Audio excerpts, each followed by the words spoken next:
두로 왕 후람이 솔로몬에게 답장하여 이르되 여호와께서 자기 백성을 사랑하심으로 당신을 세워 그들의 왕을 삼으셨도다. 후람이 또 이르되 천지를 지으신 이스라엘의 하나님 여호와는 송축을 받으실지로다. 다윗 왕에게 지혜로운 아들을 주시고 명철과 총명을 주시사 능히 여호와를 위하여 성전을 건축하고 자기 왕위를 위하여 궁궐을 건축하게 하시도다. 내가 이제 재주 있고 총명한 사람을 보내오니 전에 내 아버지 후람에게 속하였던 자라. 이 사람은 단의 여자들 중 한 여인의 아들이요 그의 아버지는 두로 사람이라. 능히 금, 은, 동, 철과 돌과 나무와 자색, 청색, 홍색 실과 가는 배로 일을 잘하며 또 모든 아로새기는 일에 익숙하고 모든 기묘한 양식에 능한 자이니 그에게 당신의 재주 있는 사람들과 당신의 아버지 내 주 다윗의 재주 있는 사람들과 함께 일하게 하소서. 내 주께서 말씀하신 밀과 보리와 기름과 포도주는 주의 종들에게 보내소서. 우리가 레바논에서 당신이 쓰실 만큼 벌목하여 떼를 엮어 바다에 띄워 욥바로 보내리니 당신은 제목들을 예루살렘으로 올리소서 하였더라. 전에 솔로몬의 아버지 다윗이 이스라엘 땅에 사는 이방 사람들을 조사하였더니 이제 솔로몬이 다시 조사하매 모두 15만 3,600명이라. 그 중에서 7만 명은 짐꾼이 되게 하였고 8만 명은 산에서 벌목하게 하였고 3,600명은 감독으로 삼아 백성들에게 일을 시키게 하였더라. 아멘. 할렐루야. 오늘도 우리에게 새로운 하루를 허락하신 우리 아버지 하나님을 찬양합니다. 이 아침에 하나님의 말씀을 통해서 우리에게 넘치는 새 생명을 부어주실 줄 믿습니다. 작년 11월 달에 우리가 함께 역대상 말씀을 묵상했습니다. 그리고 지난 목요일부터 역대하 말씀 묵상이 시작되었습니다. 역대상은 이스라엘의 족보로 시작하여 사울과 다윗의 통치에 대해서 기록하고 있고 역대하는 솔로몬의 통치와 그 후의 남유다 왕들의 통치에 대해서 기록하고 있습니다. 역대상 1장부터 9장의 말씀은 12지파 가운데서도 유다 지파와 레위 지파의 족보를 상세하게 기록하고 있고 마지막 22장부터 29장은 다윗이 어떻게 성전 건축을 준비했는지를 기록하고 있습니다. 이것은 하나님께서 인정하시는 다윗 왕의 통치와 하나님께 드리는 성전 제사의 중요함이 강조되고 있음을 나타내고 있는 것입니다. 그리고 이 중요성은 역대하에 시작되는 솔로몬의 통치에서도 그대로 이어지고 있습니다. 솔로몬은 아버지 다윗을 잇는 새로운 왕으로서 막중한 책임감을 느꼈고 하나님께서 맡겨주신 하나님의 백성을 다스리는 그 일을 잘 감당하기를 소망했습니다. 그 소망이 얼마나 컸었던지 1,000마리의 희생을 하나님께 드린 솔로몬의 제사가 그것을 잘 보여주고 있습니다. 하나님께서는 솔로몬의 그 제사를 받으시고 이렇게 말씀하십니다. 내가 네게 무엇을 주랴? 너는 구하라. 이때 우리가 잘 알고 있는 것처럼 솔로몬은 지혜와 지식을 구합니다. 땅에 티끌같이 많은 백성들을 다스릴 만한 능력이 자신에게 없음을 하나님께 겸손하게 고백하면서 주의 백성을 잘 다스릴 수 있는 지혜와 지식을 구한 것입니다. 솔로몬의 간구를 들으신 하나님께서 역대하 1장 11절 12절에서 이렇게 말씀하십니다. 하나님이 솔로몬에게 이르시되 이런 마음이 내게 있어서 부나 재물이나 영광이나 원수의 생명 멸하기를 구하지 아니하며 장수도 구하지 아니하고 오직 내가 내게 다스리게 한 내 백성을 재판하기 위하여 지혜와 지식을 구하였으니 그러므로 내가 내게 지혜와 지식을 주고 부와 재물과 영광도 주리니 네 전의 왕들도 이런 일이 없었거니와 네 후에도 이런 일이 없으리라 하시니라. 아멘. 보통 사람들이 하나님께 구하는 것들은 부와 재물과 영광, 원수 갚고 복수하는 것, 건강한 것, 그리고 오래 사는 것임을 이 말씀을 통해서 알 수 있습니다. 그런데 솔로몬은 지혜와 지식을 구했습니다.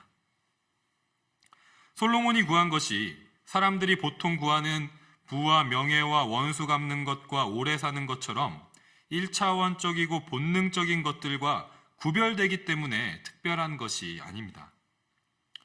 뛰어난 머리와 통찰력도 얼마든지 1차원적으로 사용될 수 있고 자기 자신의 욕심과 욕망을 채우는 도구로 사용될 수 있기 때문입니다. 솔로몬의 간구가 특별한 이유는 바로 그가 지혜와 지식을 구한 목적이 특별했기 때문입니다. 그 목적은 백성을 잘 다스리기 위한 것이었습니다. 이것을 위해서 지혜와 지식이 필요했습니다. 하나님께서 다스리게 하신 하나님의 백성을 잘 이끌기 위해서 지혜와 지식의 근원이신 하나님이 자신과 함께 하시지 않으면 안 된다는 것을 솔로몬은 알았습니다. 그래서 그는 다른 어떤 것보다 지혜와 지식을, 그것들의 근원이신 하나님을 구한 것입니다. 그런데 하나님은 지혜와 지식을 구한 솔로몬에게 부와 재물과 영광도 주셨다고 성경은 기록하고 있습니다. 이것은 단순히 하나님께서 다른 사람들과는 다르게 지혜와 지식을 구한 솔로몬을 기특하게 여기셔서 부와 명예도 덤으로 주신 것이 아닙니다. 우리는 오늘 본문까지 이어지는 말씀을 통해서 하나님께서 솔로몬에게 부와 재물과 영광도 함께 주신 이유를 깨닫게 됩니다. 그것은 바로 성전을 건축하게 하시기 위해서입니다. 솔로몬은 하나님께서 주신 지혜와 지식, 그리고 부와 재물과 영광을 성전을 건축하는 일에 사용하기로 결심합니다. 계획을 세우고 인적, 물적 자원을 분배하고 부족한 것은 주변의 도움을 요청합니다. 하나님께서 주신 모든 지혜와 지식과 부와 명예를 사용해서 성전을 건축하는 것입니다. 여기서 우리가 알 수 있는 말씀의 진리가 하나 있습니다. 하나님의 백성을 잘 다스리는 것은 그들이 하나님을 예배하게 하는 것이라는 사실입니다. 다른 세상의 왕이라면 지식과 부와 명예를 자신이 다스리는 나라의 정치적, 경제적 이익을 실현하는 데에 모두 쏟아붓는 결단을 할 것입니다. 하지만 하나님이 세우신 하나님 나라의 왕은 다릅니다. 모든 지혜와 지식과 부와 명예를 성전을 건축하는 일에 쏟아붓습니다.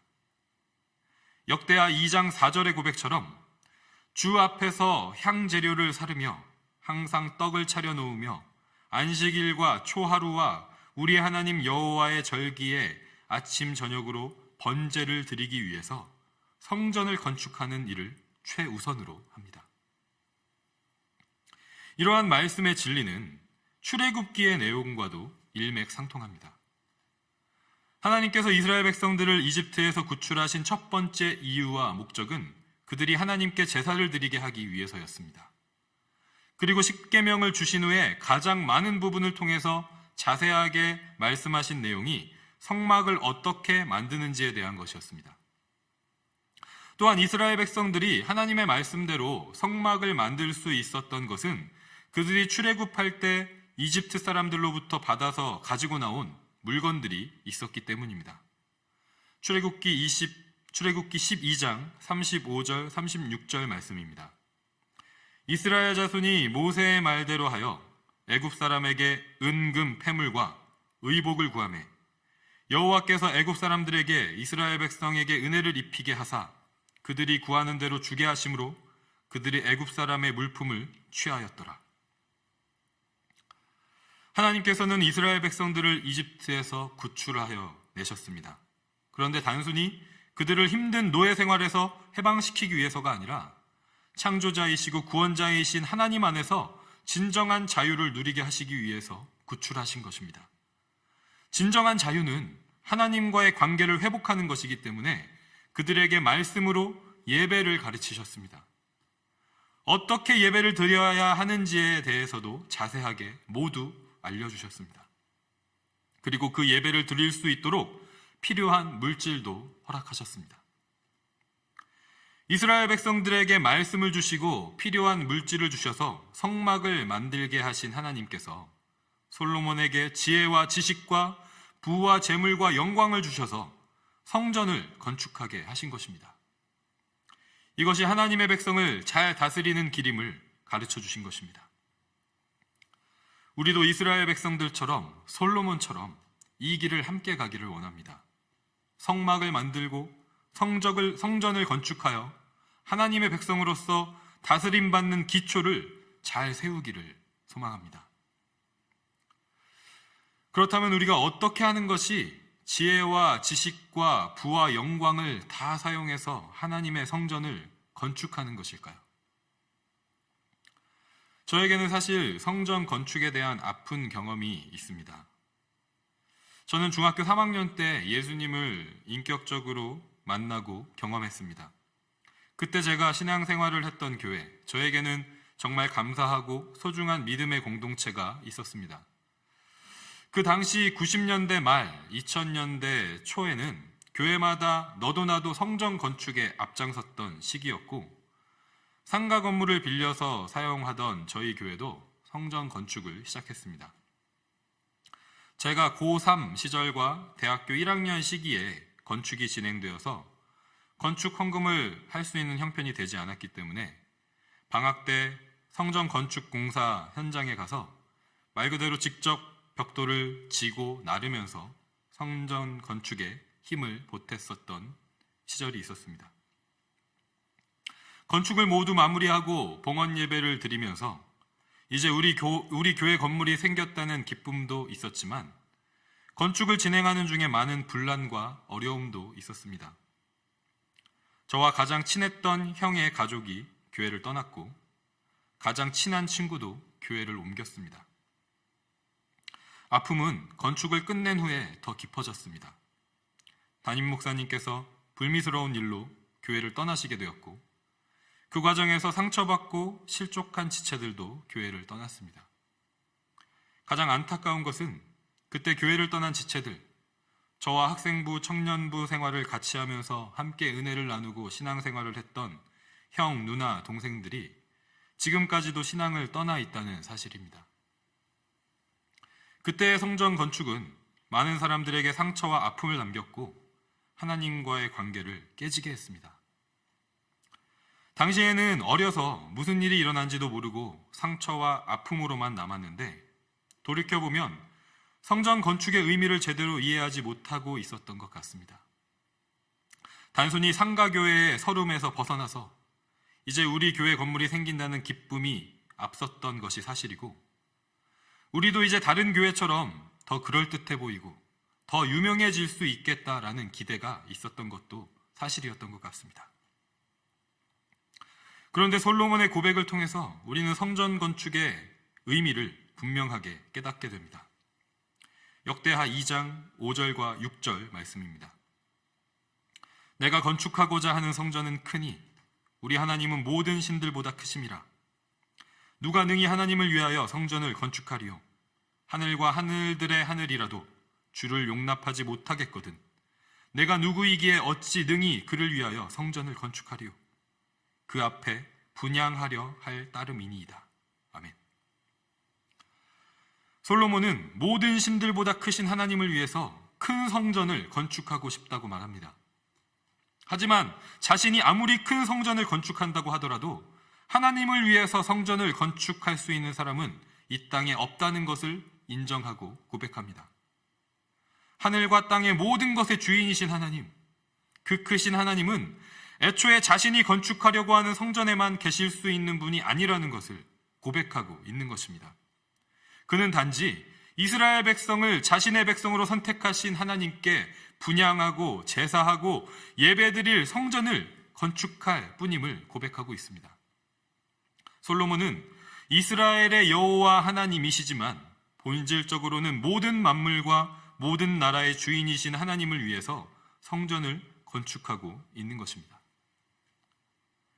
이러한 하나님에 대한 이해와 지식이 오늘 본문에 잘 드러나 있습니다. 솔로몬은 자신의 능력으로만, 이스라엘 민족의 힘으로만 성전을 건축하지 않습니다. 하나님께서 주신 지혜와 지식을 가지고 부와 재물과 명성을 가지고 주변에 있는 이방 민족과 함께 성전을 건축합니다. 오늘 본문에 등장하는 이방 민족은 세 부류로 나누어지고 있습니다. 첫 번째는 두로의 왕입니다. 솔로몬은 두로 왕에게 사신을 보내서 성전 건축에 필요한 목재와 금은 보석과 직조물을 잘 다루는 기술자를 보내줄 것을 요청합니다. 두 번째는 이스라엘과 두로의 피가 섞인 기술자입니다. 두로 왕은 솔로몬의 요청을 받고 이 사람을 보내겠다고 약속합니다. 그런데 그의 어머니는 이스라엘의 단지파 사람이고 아버지는 두로 사람이라고 말합니다. 그리고 마지막 세 번째는 이스라엘 땅에 살고 있는 이방 사람들입니다.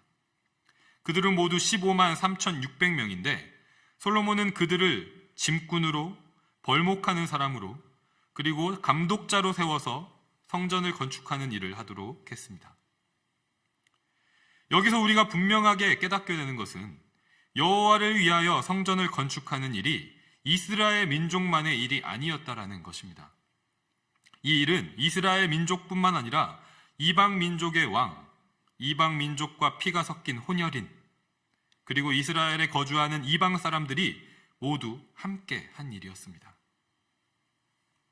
이 말씀을 통해서 우리는 우리가 건축해야 할 성전이 무엇인지, 그 성전을 어떻게 건축할 수 있는지를 깨닫고 우리 삶에 적용할 수 있다고 믿습니다.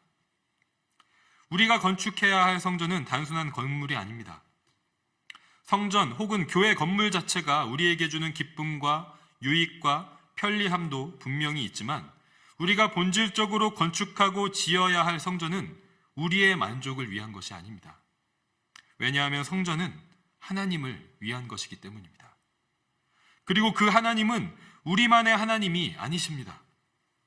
하나님은 모든 만물의 창조자이시고 주인이신 크고 크신 하나님이십니다.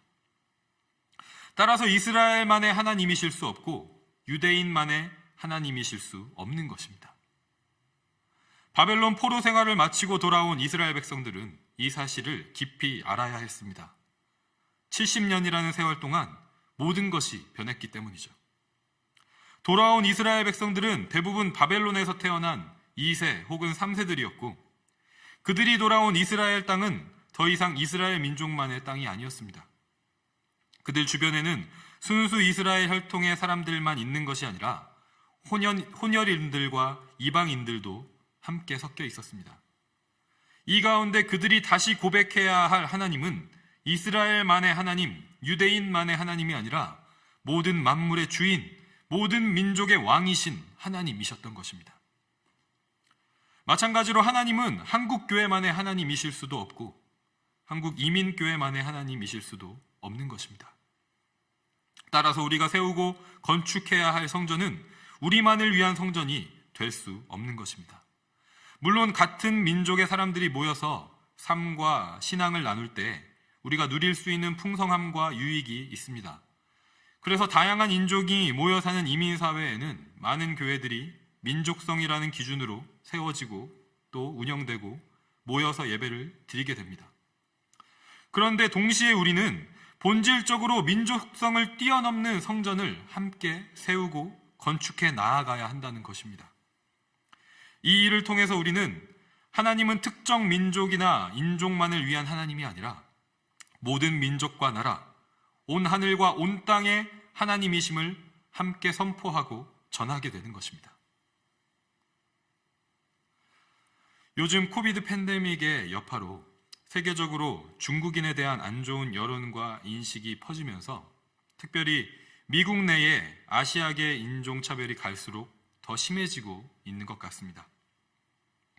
그런데 이러한 현상이 단지 특정 인종의 우월주의 때문만은 아니라고 생각합니다.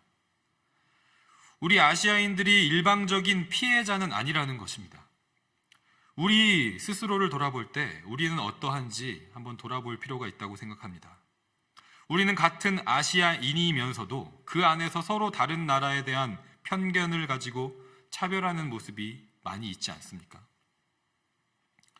한국에 일을 하러 들어온 외국인 노동자들, 동남아시아나 중동에서 온 분들을 대하는 한국인 고용주들의 실태가 뉴스로 자주 고발되곤 하는데 기본적인 대우도 제대로 해주지 않는 열악한 상황에서 노동력과 임금을 착취당하는 경우가 정말 많다는 것을 우리는 그 뉴스들을 통해서 보게 되고 알게 됩니다. 어쩌면 지금 심해지고 있는 아시아계에 대한 인종차별이 우리 스스로가 해왔던 차별의 결과는 아닌지 돌아보아야 할 때가 아닌가 생각하게 되는 것 같습니다. 우리는 어떻게 모든 만물의 주인이시고 모든 민족의 왕이신 하나님을 위해서 성전을 건축할 수 있을까요? 오늘 말씀은 그것이 우리 스스로가 만들어 놓은 기준을 허무는 것에서 시작된다는 것을 깨닫게 합니다. 하나님은 이스라엘만의 하나님이라는 기준, 하나님은 유대인들만의 하나님이라는 기준, 하나님은 한국 교회만의 하나님이라는 기준, 하나님은 특정 인종만을 위한 하나님이라는 기준. 우리 안에 알게 모르게 자리 잡고 있는 이 견고한 기준들은 우리가 서로를 차별하게 하고 미워하게 하고 혐오하게 합니다. 그리고 교회들이 그러한 일에 앞장서게 만드는 그런 시대를 우리가 살아가고 있습니다. 이러한 기준들이 허물어질 때 우리는 함께 하나님의 성전을 지어갈 수 있는 줄 믿습니다. 이방 민족의 왕도, 이방 민족과 피가 섞인 혼혈인도, 이방 민족 사람들도 함께 하나님의 성전을 건축하는 복된 인생으로 초대되는 것입니다.